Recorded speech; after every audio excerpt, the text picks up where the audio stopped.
¿Se está grabando?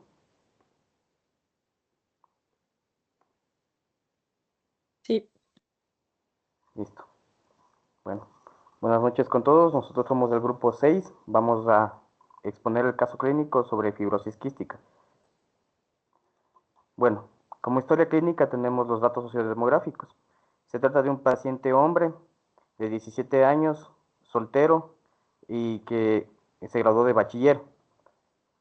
Él reside actualmente en la ciudad de Otavalo, en la calle Bolívar. No cuenta con carnet de discapacidad, no tiene ninguna discapacidad.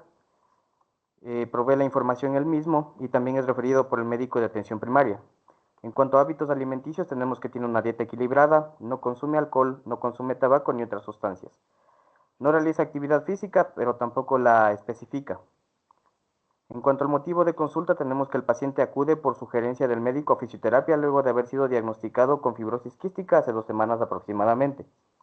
En cuanto a la enfermedad actual, en octubre del año 2023, según la información otorgada por sus padres, el paciente presentó un cuadro de neumonía, el cual por problemas económicos no pudo completar el tratamiento farmacológico, desencadenando que el paciente presente una tos frecuente en los últimos meses. En los meses posteriores y a pesar de interrumpir el tratamiento, el paciente continuó realizando sus actividades diarias. El 24 de junio del 2023 participó en una carrera organizada por su barrio debido a las festividades, donde comenzó a sentir mucha fatiga y luego de recorrer algunos metros, además de dificultad para respirar que presentó, empezó a bajar el ritmo de la carrera, por lo cual los vecinos presentes llamaron a emergencias y fue trasladado a la casa de salud más cercana. En ese mismo día el médico comienza la auscultación y evidencia crepitaciones en el área pulmonar, por lo que el paciente comenta que ya había presentado cuadros de dificultad respiratoria y que casi siempre presenta tos con esputos viscosos y purulentos. El día 25 de junio del 2024, el médico decide realizar una prueba complementaria, una radiografía, en la cual se evidencia que el paciente padece de fibrosis quística. Posterior al diagnóstico médico, se le receta mucolíticos acompañados de broncodilatadores. En antecedentes patológicos personales tenemos que el paciente tenía neumonía. En cuanto a antecedentes patológicos familiares, no presenta ninguno. El CIE-11 de diagnóstico de remisión tenemos CA25 fibrosis quística. Actualmente se encuentra con fármacos mucolíticos y broncodilatadores. En cuanto a exámenes complementarios, encontramos una RX de tórax anteroposterior y lateral, en la cual en los hallazgos tenemos un engrosamiento de las paredes bronquiales en radiopacidad con mayor afectación en el pulmón izquierdo. En cuanto al diagrama corporal, podemos observar marcado en rojo la zona de afectación pulmonar.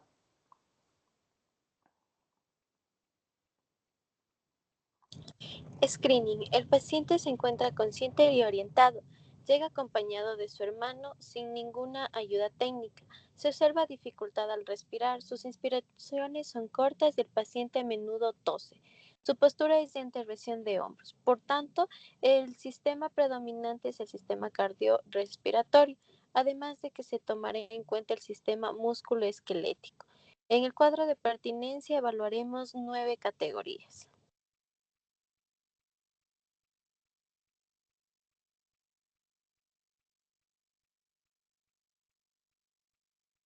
Ya, empezamos con el dominio cardiopulmonar, el cual nos dice que vamos a evaluar primero lo que es capacidad aeróbica y de resistencia usando lo que son los signos vitales, en el cual se puede encontrar que nuestro paciente tiene una frecuencia cardíaca de 80, una tensión arterial de 117/80 milímetros de mercurio, una saturación del 95% y frecuencia respiratoria de 18, lo cual nos denomina que se encuentran normales los valores.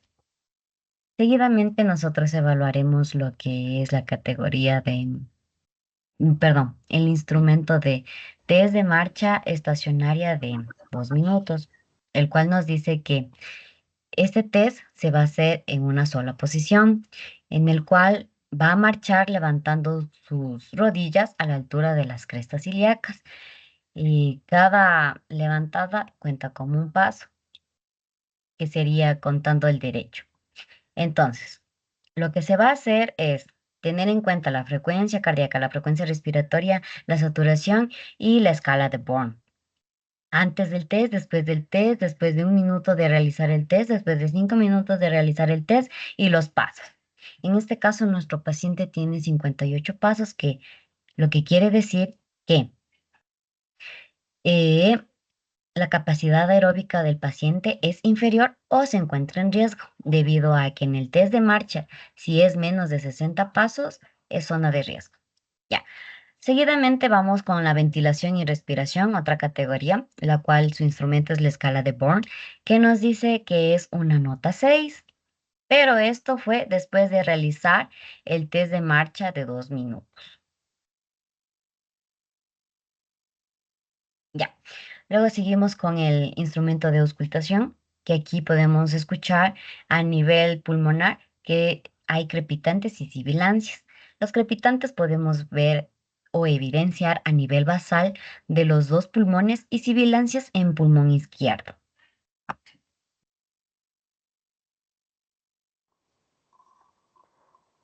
En cuanto al dominio musculoesquelético en la categoría de dolor, usamos la escala de EVA, en la cual el paciente presenta un puntaje de 7 puntos al realizar la tos y 2 puntos al estar en reposo. El paciente presenta un puntaje de 7 sobre 10, lo cual es un dolor fuerte al momento de toser, y de 2 sobre 10, poco dolor al estar en reposo. En cuanto a rendimiento muscular, se utilizó el Pimax y el Pmax con un instrumento barómetro, en la cual nos dio puntajes de 78 centímetros de agua en la musculatura inspiratoria y de 105 centímetros de agua en la musculatura expiratoria, lo cual nos quiere decir que en hombres los valores menores a 80 centímetros de agua en la musculatura inspiratoria y menores a 109 centímetros de agua en la musculatura expiratoria es una debilidad muscular, lo cual se evidencia en los valores en la examinación. En cuanto a la postura, utilizamos el instrumento FOSAC, la cual en la evaluación en el plano posterior tenemos que la escápula está protroída y en el plano lateral el hombro retraído. En la categoría de medidas antropométricas usamos el IMC y también se midió el peso y la talla, lo cual nos dio un resultado de evaluación de 19.1, lo que indica que el peso está en la categoría de saludable. En la categoría de integridad articular y movilidad se utilizó la exploración torácica, con los movimientos de amplexación superior y de amplexión. En cuanto a la amplexación, nos dio en la evaluación que el paciente presenta una ligera simetría izquierda en la movilidad del tórax hacia superior, y en la amplexión, la cual se encarga de ver la simetría en la ampliación del tórax, en los movimientos de distensión del tórax, que tenemos que el paciente se encuentra disminuido en la flexibilidad del tórax en ambos hemitórax, antero-posterior.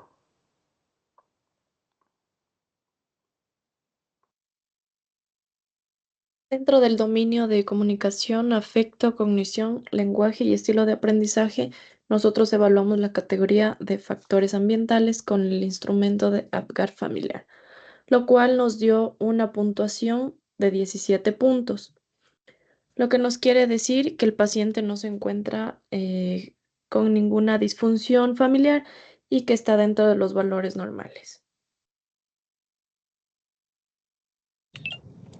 Diagnóstico fisioterapéutico tenemos el dominio cardiovascular con un patrón E que son alteraciones de la ventilación y respiración, intercambio gaseoso asociada a la falla o la disfunción de la bomba ventilatoria. Patrón F, alteraciones de la ventilación y respiración en intercambio gaseoso asociado con la falla respiratoria. Tenemos el dominio musculoesquelético, que es el patrón B, alteraciones de la postura. Patrón C, alteraciones del desempeño muscular. Ya, en cuanto al diagnóstico SIF, lo que nosotros podemos encontrar a nivel de funciones corporales, nos dice que hay una deficiencia moderada de las funciones del sueño asociadas a la falta de aire, una deficiencia moderada de la función olfativa asociada a las secreciones purulentas, deficiencia grave de la sensación de dolor asociado a los pulmones al momento de toser, deficiencia moderada en las funciones relacionadas con el número de respiraciones por minuto, deficiencia moderada de las funciones de los músculos torácicos implicados en la respiración, deficiencia moderada de las relaciones con el mantenimiento de peso asociadas a pérdida del peso. También encontramos lo que es una deficiencia grave de las funciones relacionadas a la fuerza muscular asociada a músculos inspiratorios. En cuanto a estructuras corporales, lo que podemos encontrar es una deficiencia grave en una estructura del sistema respiratorio asociado a los pulmones debido a que están llenos de secreciones espesas. Deficiencia grave de una estructura del tronco asociada a la parte superior en el tórax, donde se encuentra débil la musculatura inspiratoria. En cuanto a actividades corporales, podemos ver una deficiencia grave para llevar a cabo una tarea que realizar la actividad física intensiva. También una deficiencia grave para desplazarse por distintos lugares asociados al cansancio físico. Y por último, una deficiencia moderada relacionada con el tiempo libre y ocio asociado a que no puede realizar deportes de alto impacto.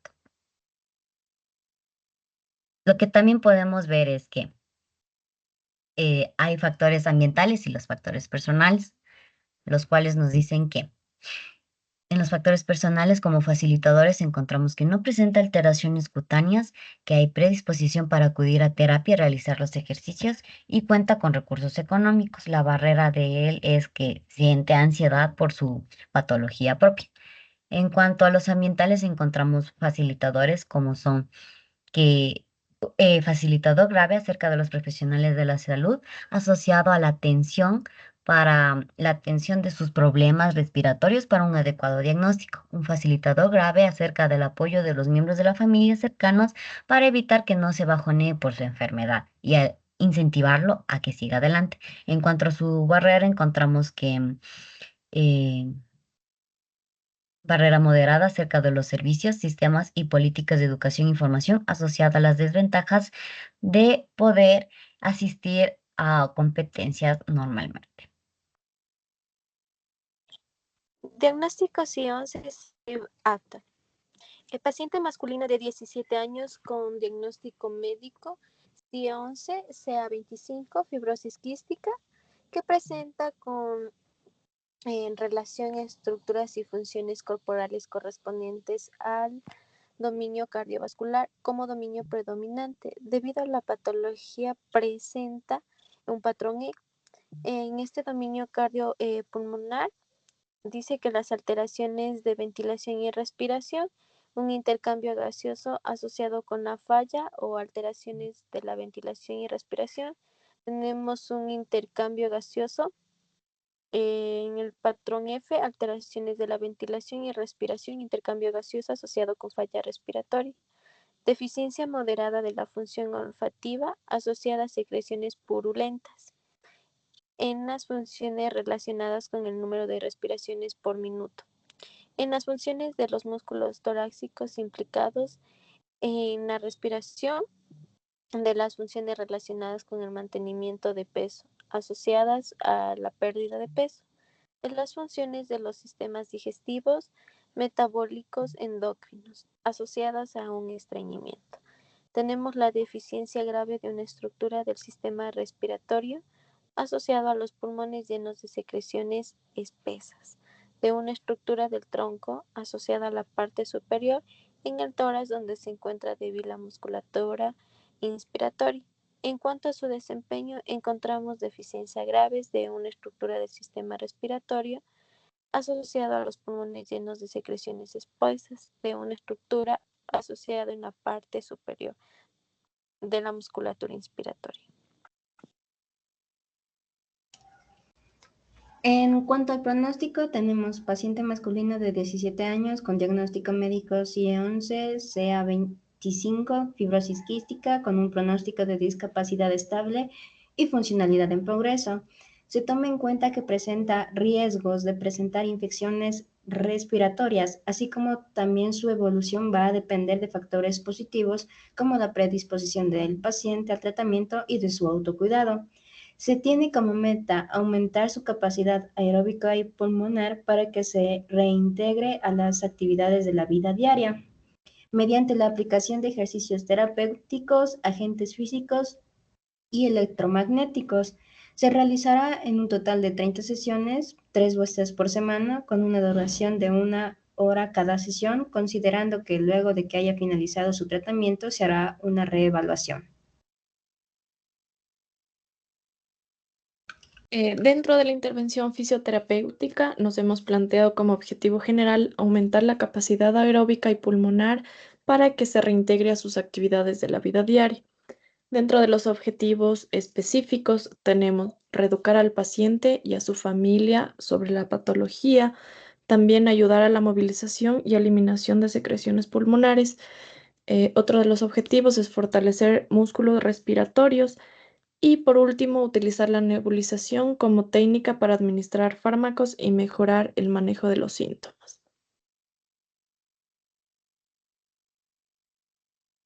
Ya, la duración de la sesión, esta va a ser de 60 minutos, la frecuencia 3 veces por semana, el número de sesiones, en total son 30 sesiones y la intensidad va a ser de acuerdo con la tolerancia al paciente. Como primer objetivo, educar al paciente y a su familiar sobre su patología. Tenemos el método instrucción al paciente y modalidad conversar con el paciente y con sus familiares. También generar un vínculo y un ambiente agradable para que el paciente se pueda sentir en confianza. Y la prescripción, esta se va a dar todos los días en su tiempo de rehabilitación. Como segundo objetivo, tenemos ayudar a la movilización y eliminación de secreciones.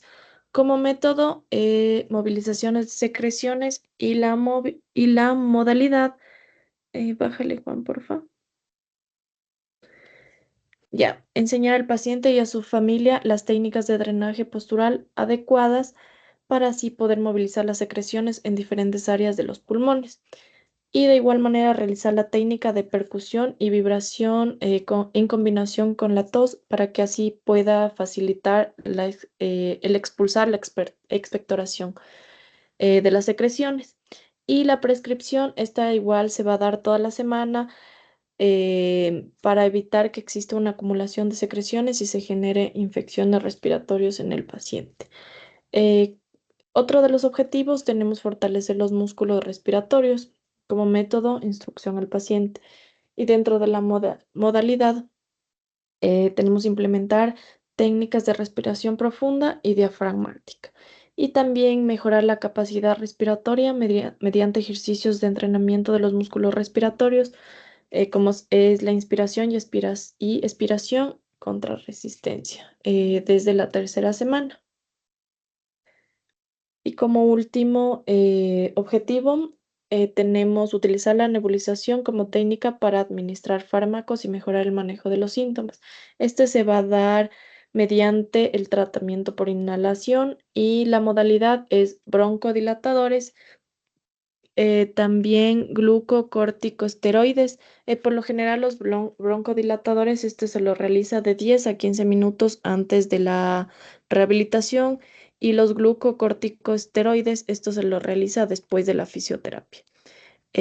También el uso adecuado de técnicas apropiadas de respiración y posicionamiento, el funcionamiento correcto del inhalador y muy importante, la limpieza y desinfección de los inhaladores. Y esto se lo va a realizar todos los días durante toda la terapia.